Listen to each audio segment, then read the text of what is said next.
नमस्कार। मैं आप सबकी काजल मंगलमुखी।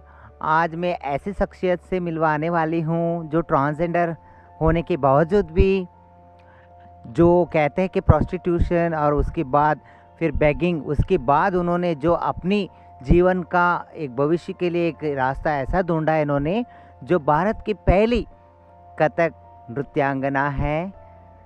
आइए मैं मिलवाऊंगी।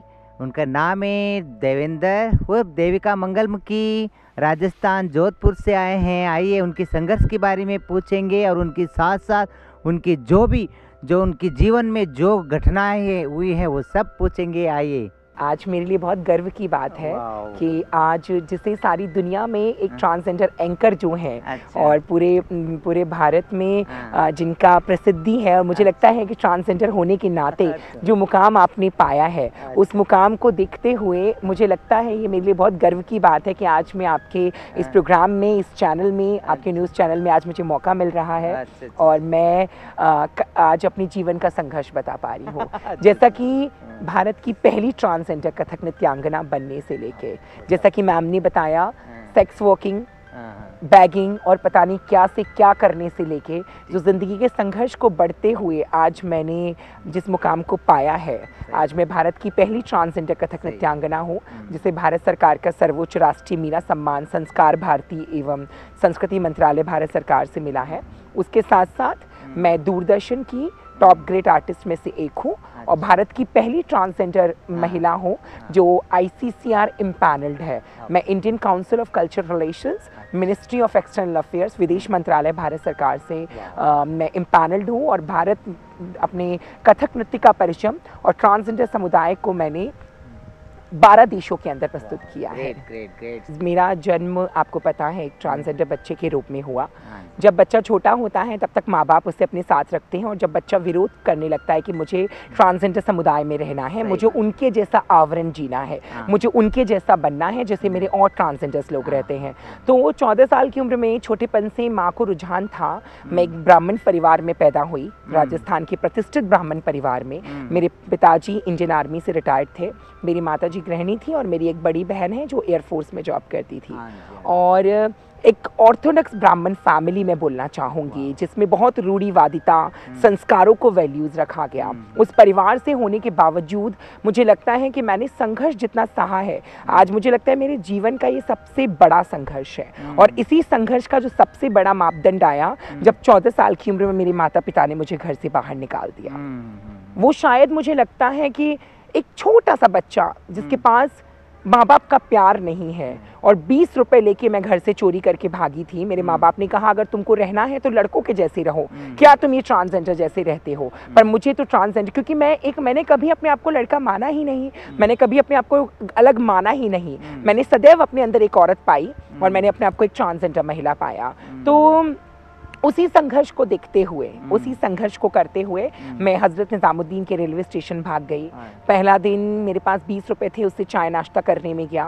दूसरा दिन दौड़ भाग करने में गया। तीसरा दिन मेरे पास कुछ पैसे बचे हुए थे। फिर उसी बीच में रात का समय था, मैं हज़रत निज़ामुद्दीन स्टेशन पे बैठी हुई थी और उसी बीच में एक छोटी सी चाय और एक ब्रेड लेके कुछ किन्नर समाज के लोग आए और उन्होंने मुझे पहचान लिया कि तुम हमारे ट्रांसजेंडर बच्चे हो। और वहाँ से मेरी ज़िंदगी ट्रांसजेंडर समुदाय में शुरू हुई और ट्रांसजेंडर लोगों के मैंने वहाँ पे, बाल मेरे बहुत छोटे थे, बाल बढ़ाना मैंने वहाँ पे सीखा। ताली जो हमारे समाज की परंपरा होती है, ताली बजाना मैंने वहाँ पे सीखा। ताली बजाना कोई अभिशाप नहीं है, ताली एक परंपरा है, एक रिवाज है जो भगवान राम के ज़माने से चली आ रही है और वो हमारा संस्कार है। संस्कार, आज हम अपने हिंदू धर्म में हम अपने माता पिता के पैर छूते हैं, वो भी एक संस्कार है। आज हम मुसलमान में सलाम करते हैं, वो भी एक संस्कार है। तो हम ट्रांसजेंडर में ताली बजाना एक संस्कार के रूप में है। तो उसी तरीके से मैंने वहाँ से मेरी ज़िंदगी शुरू हुई। मैं दिन में भीख मांगती थी और रात को मैं नाइट स्कूल में पढ़ा करती थी। और मुझे आज भी याद है, दिल्ली में फ्लोरेंस नाइटिंगेल एक नाइट स्कूल हुआ करता था, मिशन स्कूल, जो रात में होता था और दिन में वही रेड लाइट्स पे खड़े होके अपना जिस्म बेचना और रात को पढ़ाई करना। पर वो एक हिम्मत कभी मरने नहीं दी, एक सोच कभी मरने नहीं दिया कि ज़िंदगी में कुछ करना है, कुछ कर गुजरना है। और आज उसी का सबसे बड़ा फलसफा है कि आज मैं आपके इंटरव्यू में आ गई। तो मेरे लिए मैं भी बहुत प्राउड फील करती हूँ मगर आज मेरे लिए बहुत एक लकी डे है।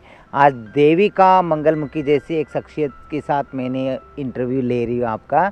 वाकई में मेरे लिए बहुत लकी दिन है और पूरे ट्रांसजेंडर्स के लिए, पूरे किन्नर समुदाय के लिए, मंगलमुखी समुदाय के लिए आज बहुत बड़ी लकी दिन है, ताकि आप अपनी जो जीवन की जो संघर्ष जो है आप सबके सामने रखें और समाज के सामने रख के वाकई में जो इंक्लूडिंग कहते हैं ना, जैसे सबके जितनी जो ट्रांसजेंडर हो या मंगलमुखी किन्नर कोई भी हो, सबका ही जो स्टोरी जो होता है एक ही जैसा होता है, मगर आपकी थोड़ा सा डिफरेंट है वाकई में। और कथक आप नृत्यांगना है आप, तो उसमें बहुत सारे आपने अवार्ड्स भी ले चुके हैं। ये बहुत बड़ी गर्व की बात है हमारे समुदाय के लिए, मंगलमुखी समुदाय के लिए। उसके बारे में और थोड़ा सा तुम मैं कथक की यात्रा बताती हूँ। जब मैं छोटी थी तो मैंने सबसे पहले कथक सीखना शुरू किया, और घर में मेरे, जहाँ राजस्थान में धौलपुर में जहाँ छोटे से कथक विद्यालय था, वहाँ पे मैंने ऐसे ही जनरली कथक सीखना शुरू कर दिया, क्योंकि मेरी माँ को शौक था। वो चाहती थी कि वो कथक नृत्यांगना बने, पर वो नहीं बन पाई, तो मैंने सोचा कि मैं ही परस्यू कर लेती हूँ। और फिर उसको मैंने ले जाना, पर जब मेरे को घर से छोड़ा गया, मैंने विशारद किया। फिर जब मैंने घर छोड़ा तो मेरा कथक छूट गया, पर मेरी किस्मत में कथक था, मेरे इरादों में कथक था, मेरे मन में कथक था, और मेरे इरादों, इसी कथक के चैलेंजेस को लेते हुए मैंने अपना कथक का रियाज करना शुरू किया। और मुझे आचार्य श्रीमती कपिला राज शर्मा जी का सानिध्य मिला।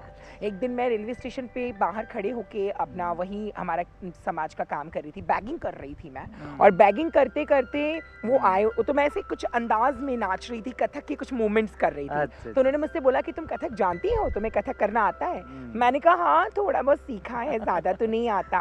तो बोला ठीक है, ये मेरा कार्ड पकड़ो, और मैं लखनऊ में रहती हूँ, और वहां से तुम सीखना शुरू करना। तो मेरी कथक की जो प्रोफेशनल यात्रा जिसे बोलेंगे, कथक को व्यवसाय बनाने की यात्रा, वहां से शुरू हो गई। अच्छा, मैंने एक बात और पूछना था आपसे देविका।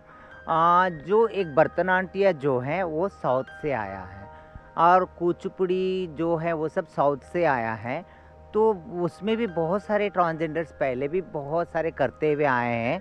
तो मैंने सुनी हुई हमारे जो साउथ से एक प्रभात कलावृंदा बोल के हैं, वो भी बहुत सारे ट्रांसजेंडर्स उसमें भी जुड़े हुए हैं। मगर आपने अपने ट्रांसजेंडर्स, पहले ट्रांसजेंडर बताते जो कथक में, तो आप ये कैसे आप साबित कर सकते हो? हाँ जी, ये मैं ऐसे साबित कर सकती हूँ, ये जो विदेश मंत्रालय भारत सरकार है, उसकी तरफ से जो इम्पैनल्ड हुई हूँ मैं, भारत सरकार से जो मुझे इम्पैनलमेंट मिला है, उसकी सूची में सबसे नंबर 1 पे हूँ। दूसरा, दूरदर्शन का ग्रेडिंग में मैं सबसे नंबर 1 पे हूँ। और भारत के सभी प्रतिष्ठित मंचों, जैसे अपने दक्षिण भारत की बात करी, तो दक्षिण भारत में हमारा चिदम्बरम डांस फेस्टिवल है, मैसूर दशहरा फेस्टिवल है, हम्पी उत्सव है, मैं उनमें परफॉर्मेंस कर चुकी हूँ। तो हम्पी उत्सव में हाँ जी, हम्पी में 2016 में हम्पी कर चुकी हूँ, और 2 बार मैंने मैसूर दशहरा फेस्टिवल किया है। माय बर्थ प्लेस मैसूर, वहाँ भी गए थे? हाँ जी, मैसूर। और मैंने जगमोहना पैलेस में परफॉर्मेंस किया था। जगमोहन पैलेस है वहाँ, तो पैलेस की नियर पैलेस है वो, तो जगमोहन पैलेस उसका भी एक हिस्सा है मैसूर पैलेस जी। अच्छा। तो फिर वहाँ से मेरी यात्रा शुरू हुई। फिर मैंने कथक को एक प्रोफेशन के रूप में ले लिया कि नाचना गाना तो हमारे ब्लड में है। ट्रांसजेंडर व्यक्तियों के खून में नाच गाना होता है। ट्रांसजेंडर व्यक्ति, क्योंकि वो लदाकत, वो लचक हमारे अंदर होती है, और जो वो लचक है वो हमें सबसे अलग बनाती है। तो हम लोग को वहाँ से शुरू हुई मेरी यात्रा, गॉड गिफ्ट है। मेरी यात्रा वहाँ से शुरू हुई, और मैंने फिर प्रोफेशनली बड़े मंचों पे खजुराहो नृत्य समारोह, कोणार्क समारोह, स्वप्न सुंदरी, ताज महोत्सव, भारत के एक भी प्रतिष्ठित ऐसा समारोह नहीं है जो देविका ने नहीं किया है। और मुझे गर्व है कि सड़कों पे भीख मांगने वाले और जिस्म बेचने वाले हम जैसे लोग, जो कई कहते हैं इनकी जिंदगी देखिए, नरक जिंदगी है, कहते यार इनका मुंह मत देखना, आज तो दिन बहुत गंदा जाएगा। मतलब मनुष्य होके मनुष्य नहीं हमें समझा जाता है, कितनी बड़ी पीड़ा की बात है। और वो होते हुए मैंने जिस बुलंदी को छुआ, मुझे लगता है कि मैं मुझ जैसे लाखों और करोड़ों बच्चों की मिसाल बन रही हूँ। और आज मुझे इस चैनल के माध्यम से मैं कहना चाहूँगी कि आज काजल मैम ने मुझे बुलाया है, और ये चैनल जहाँ तक पहुँचेगा और जितने ट्रांसजेंडर बच्चे मुझे सुन रहे हैं, मैं मैम के माध्यम से ये कहना चाहूँगी आप भी कर सकते हैं। काजल मंगलमुखी मैम आज एक प्रतिष्ठित रिपोर्टर है, मैं एक प्रतिष्ठित कथक नृत्यांगना हूँ। हमारे 2 ट्रांसजेंडर्स को भारत सरकार का पद्मश्री मिला है। 2019 में डॉक्टर नर्तकी नटराज को भरतनाट्यम के लिए, और 2021 में मंजम्मा जोगती को जोगती नृत्य के लिए, जो आपके कर्नाटका से है। और एक बात और पूछना था आपसे, मैं एक जो बात पूछ रही हूँ ये बहुत ही जो सेंसिटिव है। तो कुछ लोग कहते हैं कि जो एक मंगलमुखी हो या किन्नर हो, मरने के बाद उनको चप्पल से विदाई किया जाता है। देखिए, एक तो जीते हुए भी हमें बहुत ही प्रताड़न किया जाता है इस समाज से। कुछ लोगों की बात करें, सब नहीं करते हैं, सब तो बहुत इज्जत भी करने वाले हैं। और कुछ लोग देखिए कैसी कैसी बातें करते हैं कि हमें मरने के बाद भी हमें चप्पल से विदा किया जाता है। तो उसके लिए आपका क्या कहना है, ज़रा मैसेज दीजिए। पहले तो मैं ये बताना चाहूँगी, ये सारा फेक है, ये सारा गलत है। हम ट्रांसजेंडर उपदेवता की श्रेणी में आते हैं। हमें यक्ष गंधर्व किन्नर नारी, यजुर्वेद का एक मैं श्लोक आपको सुनाना चाहूँगी मुक्तकाशी उपनिषद का, जिसमें दे रखा है यक्ष गंधर्व किन्नर नारी स्वर्ग संगीत नृत्य अधिकारी। तो हम कहाँ उपदेवता हैं, किसकी मजाल है जो हमारे में चप्पल मारेगा? मतलब, और क्यों मारेगा? हमने किसी का क्या किया है जो हमारे में चप्पल मारेगा? चप्पल वो खाते हैं जो अनैतिक काम करते हैं। हम ट्रांसजेंडर वो व्यक्ति हैं, हमने जब जो विरोध किया नालसा जजमेंट के लिए, काजल मम्मा ने, मैम ने, मैंने और भी प्रतिष्ठित हमारे ट्रांसजेंडर साथियों ने, बड़े एक्टिविस्ट ने, जिनका नाम मैं लेना चाहूंगी, जिन्होंने बहुत संघर्ष किया, और बहुत से लोग जो शहीद हो गए, हमारे ट्रांसजेंडर लोग जो शहीद हो गए, उन लोगों की शहीदी को देखते हुए आज हमें सुप्रीम कोर्ट से अधिकार मिला। तो कैसे हम लोग तो वो हैं कि हम लोग तो रोड जाम नहीं करते हैं, हम बड़े शालीनता से गांधीवादी तरीके से बैठ जाते हैं धरने पे और अपना शालीनता से काम करते हैं। ये लोग कहते हैं कि आप नंगे होते हैं, हमसे ज्यादा नंगापन तो दुनिया कर रही है, हम लोग तो कुछ भी नंगापन नहीं कर पा रहे हैं। हमारे ट्रांसजेंडर अपने अधिकारों के लिए ये सब नहीं करते हैं। तो हमारे में जो चप्पल मारने वाली बात है वो निरर्थक है। और आने वाले समय में, आने वाले वक्त में मैं काजल मम्मा से मैम से एक प्रार्थना भी करूंगी। मम्मा मेरे मुंह से इसलिए निकल रहा है क्योंकि बड़ी है, सम्मानित है और ट्रांसजेंडर समुदाय में एक बड़ा प्रतिनिधित्व रखती हैं, तो मैं उनको मम्मा कह के बोल रही हूँ। तो कहीं ना कहीं एक दिन मैं चाहूंगी मैम, मैं माँ ही बोलूंगी आज आपको, मैं ये कहना चाहूंगी माँ कि अगर हमारे ट्रांसजेंडर, मैं तो कहती हूँ भगवान उनको बहुत लंबी आयु दे माँ बहुचरा, और अगर किसी व्यक्ति की मृत्यु होती है तो मैं आपसे प्रार्थना करूंगी, ये मेरे हाथ जोड़ के प्रार्थना है कि आप उस मृत्यु में जाएं और लोगों को सच दिखाएं कि ये है मिट्टी, देखिए कौन मार रहा है चप्पल इसमें। सही बात, ये एक बहुत बड़ा है ना इश्यू बन चुका है। लोगों ने ऐसे अफवाह उड़ा रखे हैं, बट जो मैंने बहुत सारे कोशिश में कर चुकी हूँ कि जो कैसे ले जाया जाते, अगर वो हिंदू किन्नर हो तो हिंदू की रीति रिवाज से ले जाते, या वो मुसलमान हो तो ये मुसलमान की रीति रिवाज से ले जाते, वो सब मैंने बता चुकी हूँ। आने वाले टाइम में और भी अगर ये आप सबके साथ हो तो हम ज़रूर लोगों की आंखें खोल देंगे, है ना। और बहुत अच्छा लगा मुझे आपसे मिलके, और मेरे बेबी, मेरी बच्ची, आपसे मिलके बहुत अच्छा लगा।